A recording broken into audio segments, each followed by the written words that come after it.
வணக்கம் ஃப்ரெண்ட்ஸ், இது நம்ம சேனல் பிரணேஷ் மம்மி. இன்றைக்கி நம்ம வீடியோவில் நம்ம எதை பற்றி பார்க்க போகிறோம் அப்படின்னா 8 மந்த்ஸ்லேருந்து எல்லா வயசு குழந்தைங்களுக்குமான ஒரு super healthy wait gaining baby food தான் பார்க்க போகிறோம். குழந்தை வாயை திறந்து சாப்பிடவே மாட்டேங்கிறாங்கன்னு நீங்கள் குழந்தைய கம்ப்ளைண்ட் பண்ணவும் முடியாது, இல்லை குழந்தைங்க வெயிட் போடவே இல்லைன்னு மற்றவங்க உங்களை கம்ப்ளைண்ட் பண்ணவும் முடியாது. டக்குன்னு இந்த ரெசிபியை செய்து கொடுங்க. குழந்தைங்க அழகாக சாப்பிடுவாங்க, நல்லா வெயிட் போடுவாங்க. இந்த சூப்பரான ரெசிபி எப்படி செய்கிறதுன்னு பார்க்குறதுக்கு முன்னாடி இந்த வீடியோக்கு ஒரு லைக் பண்ணிட்டீங்க அப்படின்னா அடுத்தடுத்த வீடியோ போட எனக்கும் இன்ட்ரெஸ்டிங்காக இருக்கும். இப்போ தான் ஃபஸ்ட் டைம் நம்ம சேனல் பார்க்குறீங்க அப்படின்னா மறக்காமல் சப்ஸ்கிரைப் பண்ணிக்கோங்க.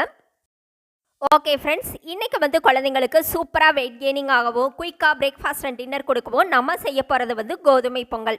அதுக்காக நான் புரோக்கன் வீட் எடுத்திருக்கேன், அதாவது கோதுமை ரவை எடுத்திருக்கேன். ஒரு 2 ஸ்பூன் அளவுக்கு, 1 ஸ்பூன் அளவுக்கு பாசிப்பருப்பு எடுத்திருக்கேன், ஒரு 2 முந்திரி எடுத்திருக்கேன். இது எல்லாத்தையும் ஒரு பேனில் போட்டு நல்லா வறுத்துக்கோங்க.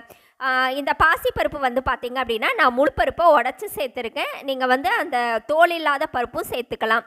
இது கூடவே ஒரு 3 மிளகு, கொஞ்சம் கருவேப்பிலை, கொஞ்சம் ஜீரகம் எல்லாம் ரொம்ப கம்மியாக போடுங்க.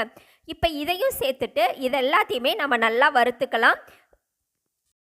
பெரியவங்களுக்கு செய்யும்போது இது எல்லாமே தாளித்து விட்டு செய்வோம். ஆனால் குழந்தைங்களுக்கு அப்படி எல்லாமே வாயில் தட்டுப்படும் அப்படிங்கிறதுனால இதை ஒரு பவுடர் மாதிரி பண்ணிவிட்டு குழந்தைங்களுக்கு டக்குன்னு ஒரு கோதுமை பொங்கல் அழகாக வயிறு நிறைய சாப்பிட்ற மாதிரி செய்து கொடுக்கலாம். ஸ்டவ்வை லோ ஃப்ளேமில் வச்சுட்டு வறுத்துக்கோங்க. அதே மாதிரி நல்லா இது எல்லாமே சூடாகி வந்தால் போதும், ரொம்ப வறுபட தேவையில்லை. இப்போ பார்த்தீங்கன்னா இது எல்லாமே நல்லா வறுபட்டு வந்துருச்சு, லைட்டாக கலர் சேஞ்ச் ஆகிட்டுருக்கு. இப்போது இதை ஸ்டவ்லேருந்து இறக்கிட்டு ஆற வச்சுட்டு ஒரு மிக்சி ஜாரில் சேர்த்துக்கோங்க. இதை நல்லா நைஸ் பவுடராக அரைச்சிக்கோங்க. ஓரளவுக்கு மென்று சாப்பிட்ற குழந்தை, ஒரு 10 மாதம் 11 மாதம் குழந்தை அப்படின்னா இதை நல்லா கோர்ஸ் பவுடராக அரைச்சிக்கோங்க. 1க்கு 2 அரைச்சிக்கோங்க. இல்லை ஒரு நல்லா மென்று சாப்பிடாத குழந்தை அப்படின்னா நல்லா நைஸ் பவுடராகவே அரைச்சிக்கோங்க. இப்போ ஸ்டவ்வில் ஒரு பேன் வச்சுக்கலாம். இதில் பார்த்தீங்க அப்படின்னா நம்ம அரைச்சி எடுத்து வச்சுருக்கிற இந்த பொங்கல் மிக்ஸு இதை சேர்த்துட்டு இது கூடவே தண்ணி சேர்த்துட்டு, தண்ணி கொஞ்சமாக சேர்த்துட்டு இதை நல்லா கட்டி இல்லாமல் கரைச்சி விட்டுட்டு அதுக்கப்புறமா ஸ்டவ் ஆன் பண்ணிக்கோங்க. இதில் சேர்த்துருக்கிற இந்த புரோக்கன் வீட், அதுக்கப்புறம் பாசிப்பருப்பு, முந்திரி எல்லாமே குழந்தைங்களுக்கு சூப்பராக வெயிட் கெய்னிங் ஆகக்கூடியது தான். இது கூடவே நம்ம நெய்யும் சேர்ப்போம் இல்லையா, ஸோ குழந்தைங்களுக்கு நல்ல ஸ்டொமக் ஃபில்லிங்காக இருக்கும்.